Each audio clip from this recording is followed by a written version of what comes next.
কালকে কিন্তু ছিল বুদ্ধ পূর্ণিমা আর আমি চলে এসেছিলাম পিসি বাড়িতে। যেহেতু একসঙ্গে মেয়েটে ছিল, তো আমার স্কুলটাও ছুটি ছিল। যাই হোক, এই সুযোগে সবার সঙ্গে আমার আরেকবার দেখা হয়ে গেল। বিয়ের পরে 3 বছরে এই দ্বিতীয়বার আমি পিসি বাড়িতে এসেছি, আর তাও আসা হচ্ছে পিসির এই নতুন বাড়িটা কেনার জন্য। যেহেতু বাড়িটা নতুন কিনেছে, এখনও পিসি বাড়িঘর তৈরি করেনি সেভাবে, কোনোরকম গৃহপ্রবেশটা করছে। আর গরমে আমরা ঘরে খুব একটা থাকতে পারছিলাম না। সমস্ত পিসতুতো ভাই বোনরা যখন আমরা একসঙ্গে থাকি, আনন্দটা দ্বিগুণ হয়ে যায়। আমরা একটু গরমে বাইরে হাঁটাহাঁটি করছিলাম, আর তারপরে বোন আর আমি চলে গেছিলাম একটু রাস্তার দিকে।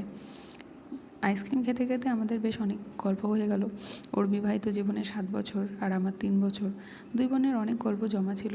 তারপরে আর কি বিকেলবেলা নিতে চলে এলো, আর আমিও চলে আসছি বাড়িতে। বাড়ি গিয়ে কিন্তু আজকে আরেকবার একটা আছে বিয়ের নিমন্ত্রণ। যখন চলে আসি না, একসঙ্গে থাকলে যতটা মন ভালো লাগে, চলে আসতে একদমই ভালো লাগে না সবার সঙ্গে। বিশেষ করে ভাই বোনেরা যখন একসঙ্গে হই, বাড়ি আসতে আর ইচ্ছেই করে না। এই মোড়টা দেখে কলেজ লাইফে অনেক কিছু মনে পড়ে গেল। এই বিজেপিতে অনেক আড্ডা দিয়েছিলাম।